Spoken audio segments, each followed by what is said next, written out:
Chaque jour, de lundi à dimanche, Dieu déverse une bénédiction pour chacun. Amen. Oh, amen. Parle yo, mardi à l'élo, au Kossi Magambo.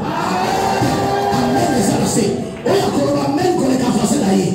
Dans le compliment, et ça n'a 9h, na 11h, na 13h. Ce qui amène, il a eu les amis, au Kossi Magambo, il a eu.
Je déclare, les lots sont contre les pas mourir dans eux. Quel est le ce qu'on déposé, libéré, ce qu'on déposé, libéré, déposé, libéré. Là, on battant les mains.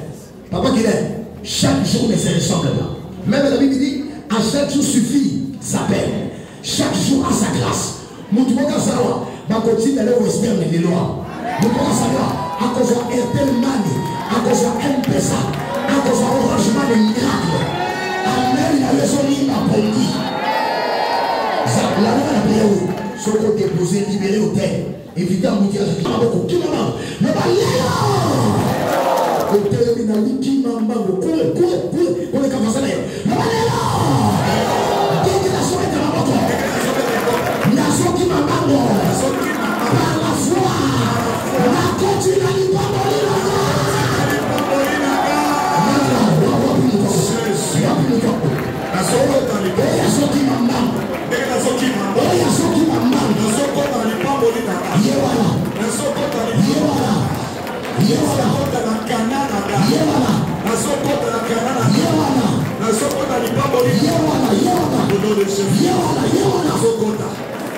Nasokota.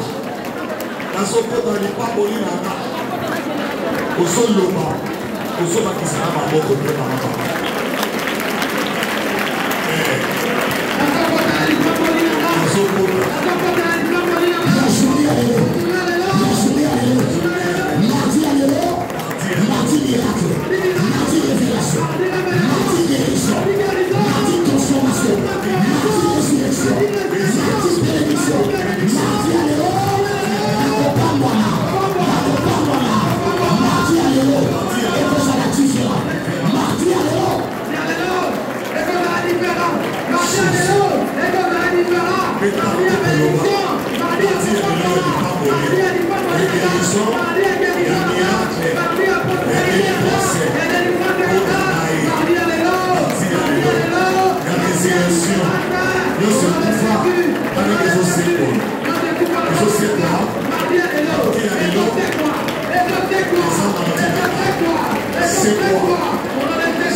Ces monstres ça t'épargnera d'un accident. Mais ces monstres sont pour dévier mon tout cas.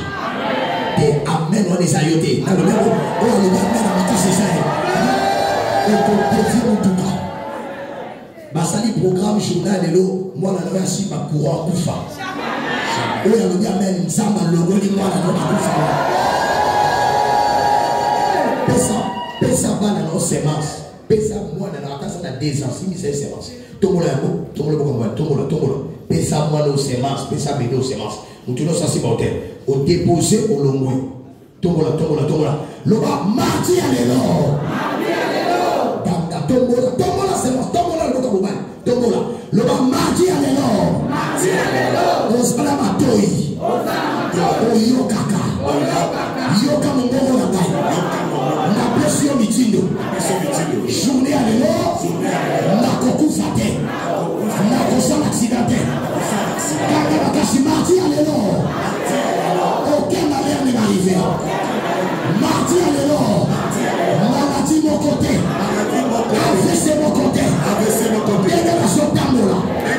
Une possession. La journée à l'élo. La déclaré. Mardi à l'élo.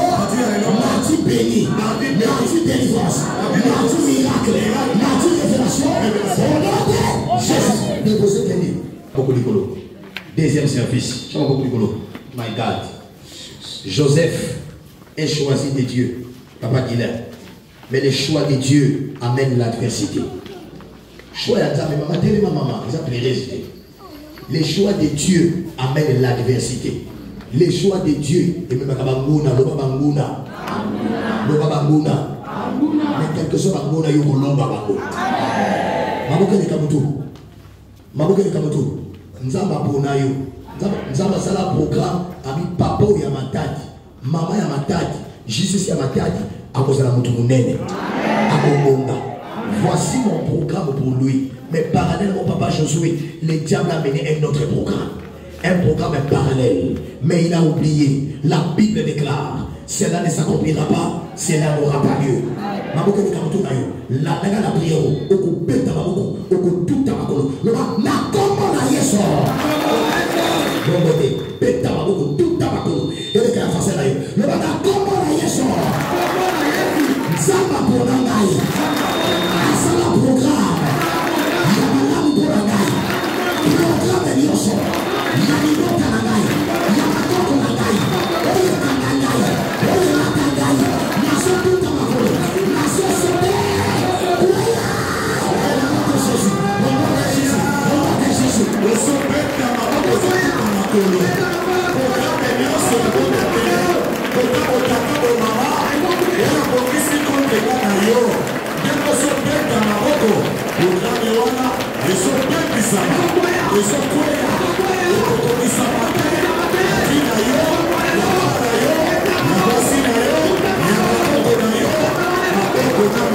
chaque tribu, dans chaque province, dans chaque clan, il y a un calendrier.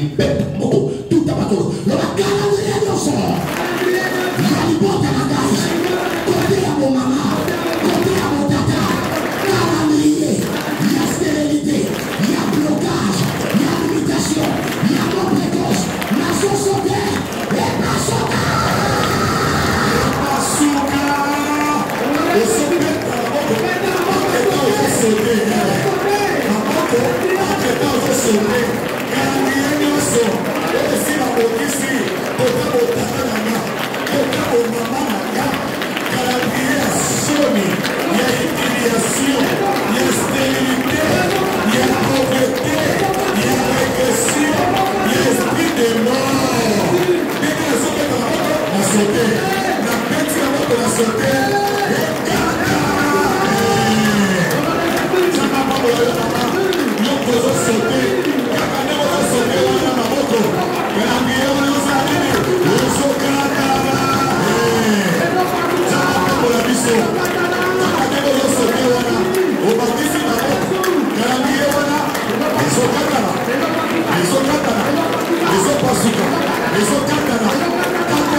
Dieu a choisi Joseph, mais ses frères les prirent en haine.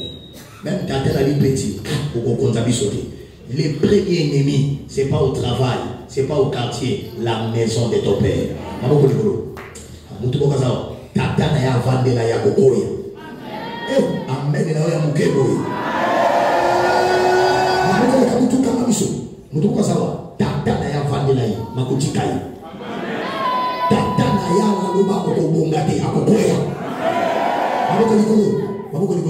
Les premiers ennemis de ton élévation, c'est dans la maison de ton père.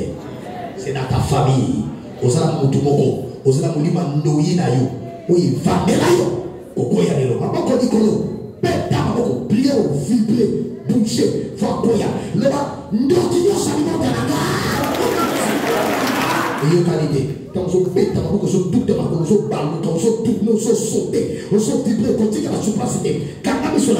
y a l'option de la délivrance.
La puissance de Dieu est là.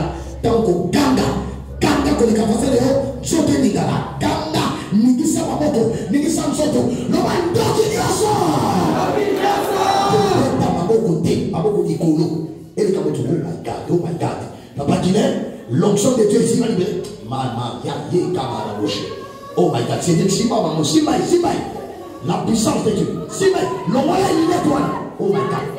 Mamoko le capable de dans le son ganga, Ningisa Mamoko Poussé, le mandoki nyaso. Le son ganga, tu es avec économie, crie à plein gosier, comme un bâtiment. Ningisa Mamoko, Ningisa Msoto, le mandoki nyaso. Oya fande la ngai. Oya mposa kangai. Abadile ribota la ngai. Kokatate, on crie, on bougeant. Bina!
Plus vite que ça. Dans le son, c'est ma boca, son, c'est un choto. Oya kangaya kokoya. Ningisa maboko, ningisa mutu, ningisa mtoto. Loba, yobo ni matata langa. Ogangi de ganga koleka modératrice. Ganga makasi ningisa maboko na yokokata te. Ningisa maboko, ningisa. Mama kocha maboko na mutu te, maboko nikolo. Ele kamutu. Ganga makasi ningisa mtoto. My God, bouge les mains, bouge la tête, bouge le corps. Plus vite que ça, plus vite. Non, dans le comité, plus vite que ça. Ganga di santo. Le ba yomo li matata na ngai. Ofande la ngai. Le kola mari de nuit. Reposa kangai. Calendrier di bota. Deke la soli de sa maboko. Na soli de sa choto. Na sokanga. Libéré.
tout.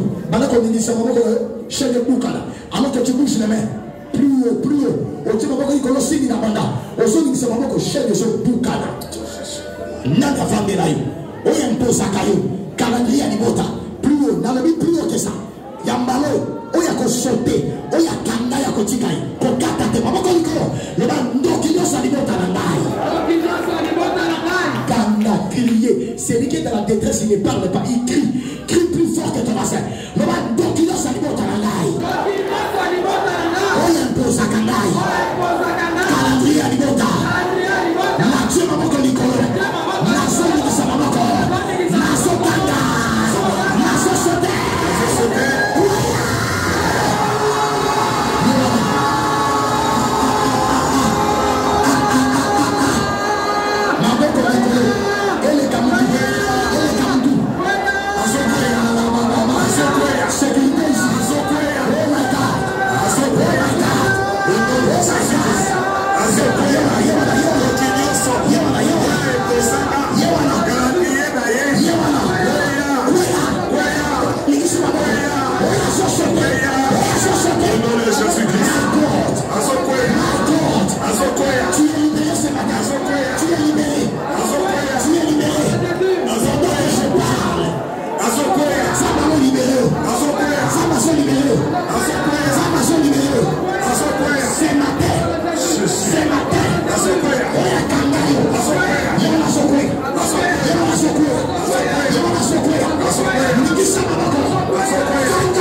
Découvrir et vaincre les calendriers cachés de la la famille.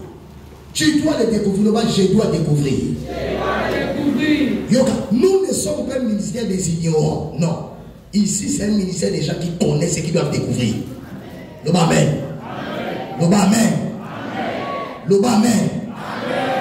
Vous allez mater à la M13, P13, J33. Connaître son ennemi et se situer. Tu dois connaître. Le je dois connaître. C'est pourquoi la Bible dit il faut connaître la vérité vous ça. Et la Bible dit mon peuple périt faute de quoi? J'ai tombé dans le tu es venu dans ce ministère ici à Matadi pour découvrir. Oh, et bon maman. Le Amen.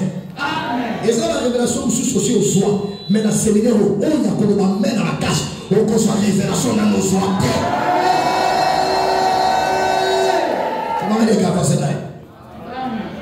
Dieu a un calendrier pour toi et bonheur et paix. Nous m'amène à bien. Mais le diable aussi a un autre calendrier. Joseph, dans ma vie, on m'a dit Babou, tu vas dire non. Pas lui. On va voir ça. Nous va mener les gars avancer là. C'est pour ça que l'objet, tu peux faire des serments sur le bon de la langue. Je enveloppe là, il y a 10 000 francs. On a tout volé. Oui, verset 11. Jérémie 11, nous lisons au nom de Jésus. L'objet amène à ma casse, s'il vous plaît. Car je connais les projets que j'ai formés sur vous, dit l'Éternel. Les projets de paix et non de malheur. Afin que vous donniez un avenir et de l'espérance. Parole du Seigneur. Maman me dit qu'elle était l'exemple par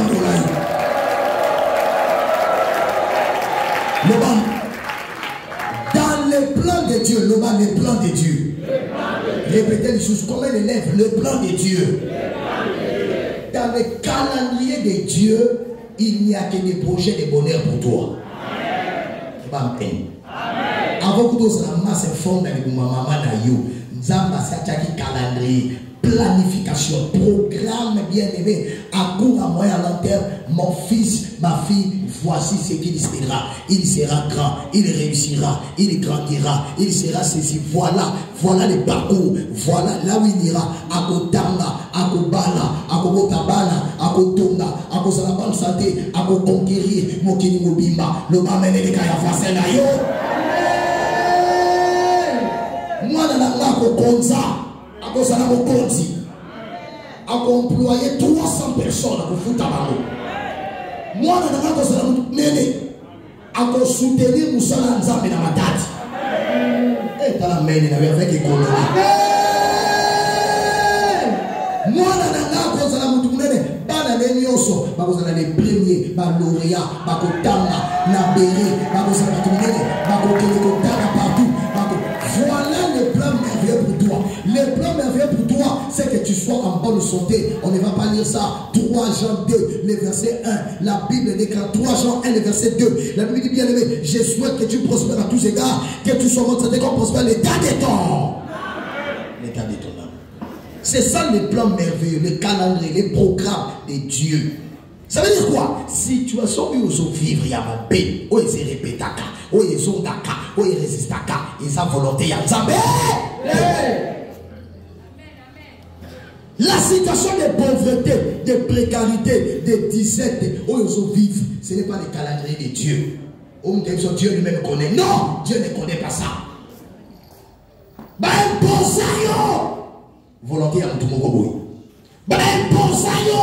Calendrier à Moutoumokoboué. Beta Mokoloba. Et Kokoya. On peut imposer le calendrier de quelqu'un. Les choses en 3 yeux. Dans la mission Missa, maman, étoile à mon zongenga. Arrêtez cette étoile. Mais maman, ça n'y était. Étoile à Kanda Kamote. Étoile et Bimakana Moïde. Étoile et Bimakana Moutou. Ça veut dire quoi? L'étoile doit briller même dans les ténèbres. Oh, il a dit Amen. Quand les enfants sont là, étoile et la Kondona. Étoile et la Kondona. Étoile et la Kondona. Ça veut dire Amen. Quand les enfants sont là, reçois la parole. Papa dit là, ce qu'on dit, il n'y a pas d'étoile. Mais or, il y a des étoiles. Mais les étoiles attendent le soir, attendent la nuit pour apparaître. Ça veut dire l'étoile ne brille pas les jours, mais l'étoile brille la nuit. L'étoile attend l'obscurité pour sortir. Il nous dit, Nakacha ténèbres ni botanayo, Nakacha malédiction, Nakacha botutu. Il y a des botanayo, yoko sa l'étoile oye kongenga. Tango yoko kongenga, mutuyo sa komonayo. D'ailleurs, n'a pas besoin d'information. Soko le amen. À partir de moi, il y a tout oyo. Mutuyo le bien dans ma casse, au kongenga kaka. Au kongenga kaka. Songenga makombo makombo nego songenga esiko frasa kama komona yo tomona makombo na Genèse 37 20 à 22 27 et à 28 20 à 22 37 Genèse 37 20 à 22 rapidement maman. Nous lisons la parole de Dieu dans Genèse 27 37 20 à 22. Genèse 37, 20 à 22. Nous lisons au nom de Jésus. S'il vous plaît. Venez maintenant, tuons-les et jetons-les dans une citerne. Nous disons qu'une bête féroce l'a dévoré. Oui, la suite, maman, allez-y. Et nous verrons ce qui deviendront ces songes. Ribin attendit cela et il les délivra de leurs mains. 27 à 28. Il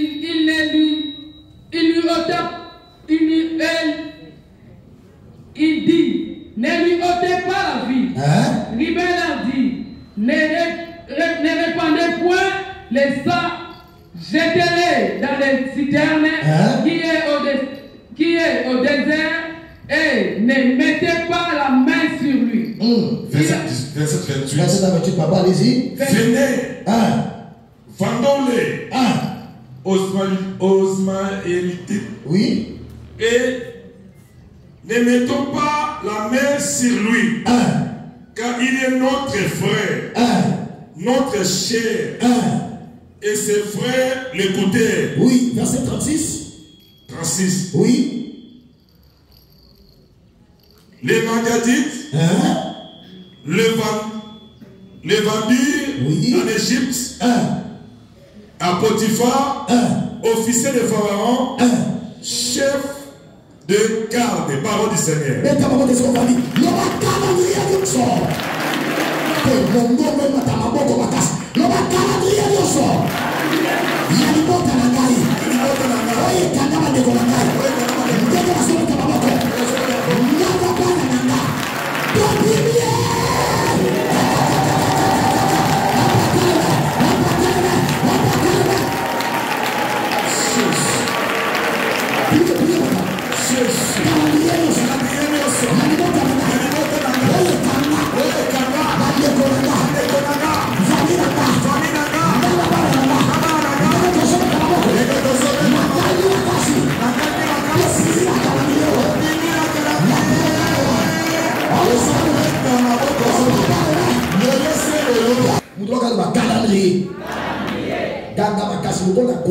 Le calendrier. Voilà, c'est ça. Yoka. Voici c'est monsieur Joseph Bruno. Joseph Bruno de Matadi. C'est la libéraux Joseph, c'est que je te donne la grâce de Joseph. Oh, nous m'amène à bien. Joseph Bruno. Choisi de Dieu. Et qui est choisi de Dieu. Église à papa. On a fait un peu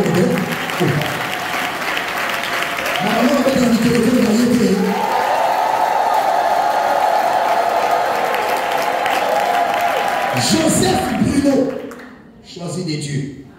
Dieu a pour calendrier des cratères et d'élévation, des distinctions. Le calendrier de Dieu ne dépend pas de ton passé, non, ni de ton présent, mais ça dépend de la souveraineté de Dieu pour ton avenir. Ça veut dire quoi? Oh, il y a le amen. Calendrier ensemble et côté la question que vous avez. Mais côté la question que vous avez. Oh, il y a le amen. À côté de la destination à finir. Amen. Papa Nalobi va approvisionner tes frères au combat. Et maintenant, Goliath, le bas mène à bien. Va voir tes frères. Joseph arriva. Le faiseur des singes est là. Après, c'est pas tout Congo. Les faiseurs des singes. C'est comme c'est lui qui avait créé les singes. Alors, il me semble que vous avez qui. Il arrive. Il tue le. Voilà le calendrier de la famille. Tobo Maye. Pour toi, Dabonga. Anyamata. Anazala Tukulene. Tobo Maye. Tobo Maye. Tobo Maye. Moutoumaka le Boko Bomangate. Papa, vous n'avez pas solo battu. Mettez ma Boko Papa. Boko Bomangate. Boko Miangaite. Maïbalia Kangate. Mabi, tuons-le. Ruben a dit, ah non, il y a un ami, non, ne le tuons pas. Vous avez un outil. Le bas mène à ma casse. Bâtir la casse à cette tête, non, le met ici. Le bas mène à bien. Deuxième stratégie, Ruben a dit, non, ne le vendons pas. Ne le tuons pas plutôt, tout est caillé. Première stratégie, faisons quoi? Tuons-le. Deuxième stratégie, vendons-le. Le bas mène à ma casse. Le bas mène les cas français là. Le bas mène les cas français là. Tuons-le, ça va susciter Ruben le l'avocat. Semaine où Annette n'a souka le même. Et c'est comme le maillot. La Bible dit nous avons un avocat auprès du Père. Attends le tuyau. Au Salamon, la conflit avocaté. Yes, à cause de l'avocat là. Yes, à cause de l'avocat là. Yes, à cause de l'avocat là. On a bien mêlé comme la finance là. Nous avons compris faire des causes là. Ruben a dit non. Ne le tuons pas. Vendons-le. Qui va téquiller. Le bas met dans ma cache. La bas madianite. Mamanite va téquiller. La bas serviteur et à Potiphar. Le bas mène ya bien. Amen. Nalibota na biso bisika ba uta. Tango ba mona calendrier. Ya vie na ya muto ko bonga. Bazuyo bateka yo na mai. Bazuyo bateka yo na zamba. Bazuyo bateka yo na bandanga. Bazuyo bateka yo na village. Bazuyo bateka yo na ténèbres. Maboko liko na bete.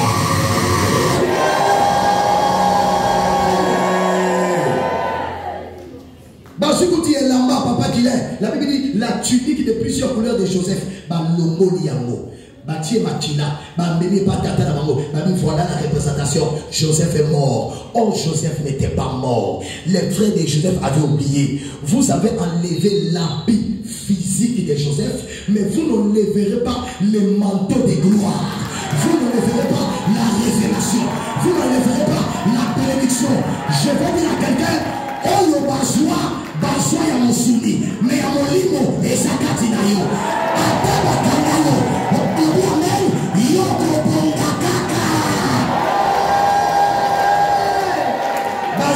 Joseph, Bâtir Makina, Bamene Patata, Babi Joseph est mort. Oh, Joseph n'était pas mort. Et c'est là qui est là-bas. Et c'est là qui est représentation. Beta Mamoko, Loma, représentation de l'enfant. Yalibota Langaï, Pondala Koufa, Ndegala Sokana, Yatumia Kolamoto, Yakoufa. Loma mène le caravansel là. Papa dit Balobi, tuons-le et si vite. Balobi, vendons-le. Si Baké côté caillé, malgré le programme de mort, malgré le programme de la vente, bien aimé dans le Seigneur, Bango Bayeba qui petit à petit, Bazo Mema Joseph, n'accomplissement, il y a calendrier, il y a Nzabelaye. Je veux dire à quelqu'un, oh il y a Koloma même, Bango Kaba empoisonné, Bati y a eu accident, Bango Kaba Bongamala, Bango Kaba Tina AVC. Nous devons qu'on ramène comme les cafazariers au concours fraté, pas qu'on peut mailloter, pas qu'on peut mailloter, pas qu'on peut mailloter, et l'on s'en a la caillot, et Coco qui s'en a. L'on va amener les caillots français là.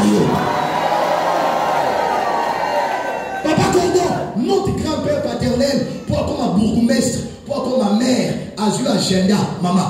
Akomi bakongo ya bakoko ya bana akomi abi voilà moi pour devenir cadre, devenir autorité, pour devenir bourgmestre, tous mes enfants, mes petits-enfants, je les vends, je les livre dans les pyramides de l'Égypte. Non seulement je les vends eux, je vends leur diplôme, leur mariage, leurs enfants, leur avenir, leur destinée, leur maison. Comme les frères de Joseph ont vendu Joseph. Quand on a besoin de na tekima na oyo, ba cause na kobongate, ba diplôme toujours quand toujours soité et si était comme en Égypte. Ba la toujours quand toujours soité, ba si ba tekana. Ba diplôme toujours quand toujours soité, ba si ba tekayo. On sala calendrier ensemble likolo na yo. Nani atekayo? Atekayo na nani? Amemayo wapi? Nani asomba yo? Basala yo nini? Fuka chukoko likolo maboko le kamutu. Ele kamutu le kamutu. Kada makasi. Loba yawa. Bateka biso. Na ba pyramide d'Égypte. Koko na biso kana kotanga ateka. Abi bano na teka bango. C'est pourquoi nous, heureusement que les parents sont venus au ministère, que nous disons sur le diplôme, mais la famille n'a pas nous sommes à Katé. Pourquoi Bateka? Yo Bateka, yo le cola Joseph. Bateka, yo na 100 francs congolais. Bateka, yo na 1000 francs congolais. Bateka, yo na 10 $. Bateka, yo na 2 $. Nana Tchema Mokoniko. Bateka destiné à la Bateka destiné à la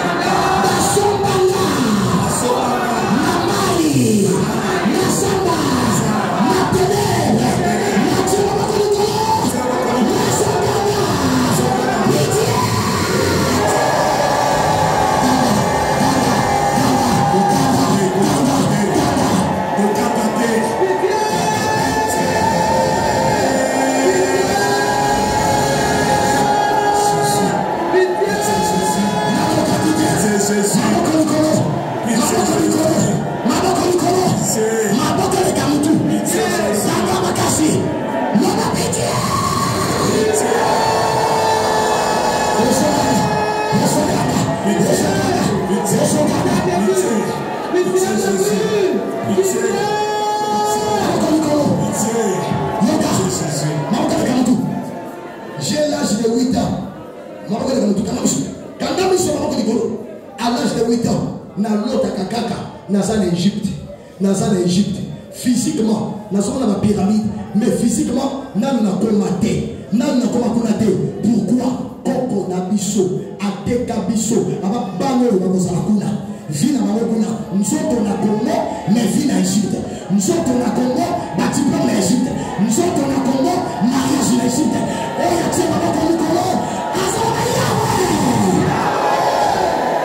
calendrier à l'Ibotananga.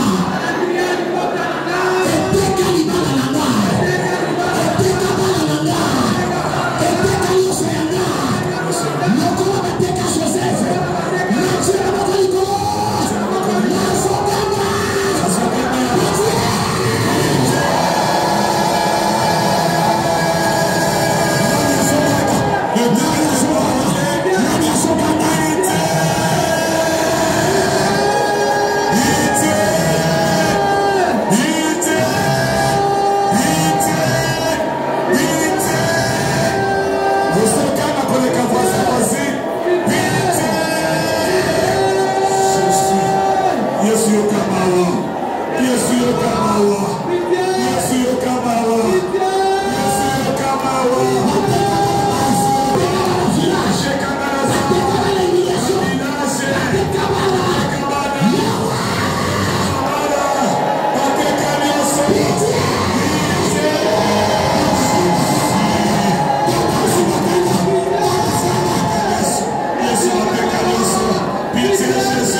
Celui qui te vend veut ta mort.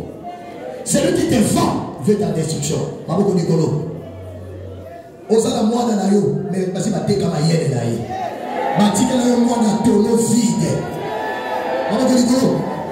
Osala mobali, basi bateka mayela mobali na yo. Mobali na musala, mayele zalakate. Mobali na koma troubadour. Tchama bakoni kolo. Loba yawe. Muto sosoli mate aboganga boye. Aboganga ya suka. Kole kavasana. Maboko de kamato yele kamutu. Sile na bodolola. Yawe. Nasalo kola Joseph. Nasalo kola Joseph. Batekanga. Mamai. Nasamba. Mami pepe. Toilette. Zakanizo. Motia mama kolikolo. Kokakate. Sauve-moi.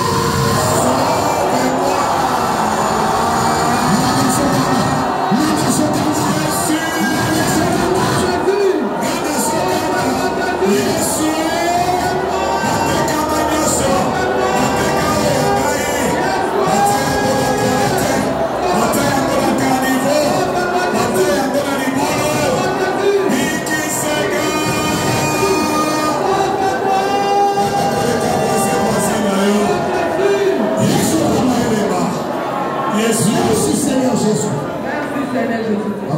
Je vais faire la prière de clôture. Nous avons appelé sur révélation. Nous avons un programme de jeunes. Nous avons lobé là. Parce que nous avons bana. Mais la séminaire, on peut récupérer destiné à bana. Maman lobé amène à ma casse de l'ensemble.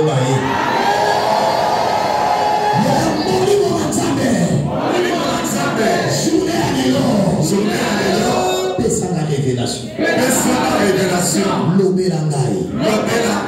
Batekanga na nani. Nani asomba ngai. Polelo. Na vivre.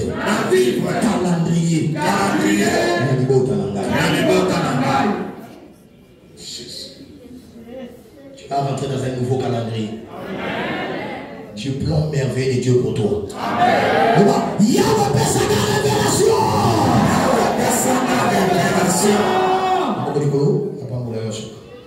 Ok, la prière. À tous à la table, on a prière. Vous avez un bureau, prière. Vous avez un ndako, prière. Vous avez un bar, vous avez un vacances, vous avez un prière. Amen. Moi, dans septembre, on va dans la classe, parce qu'il va décaler scolaire. Moi, on a un examen d'état, parce qu'il va décaler diplôme. Amen. Si vous avez la prière, on a besoin d'examiner. Oh, l'enfant ne veut pas étudier. Non, il veut étudier. Mais parce qu'il va décaler un mot. Il va décaler moi, le coup à Joseph. Mais le Dieu des papas de Mamoulang va récupérer la destinée de cet enfant.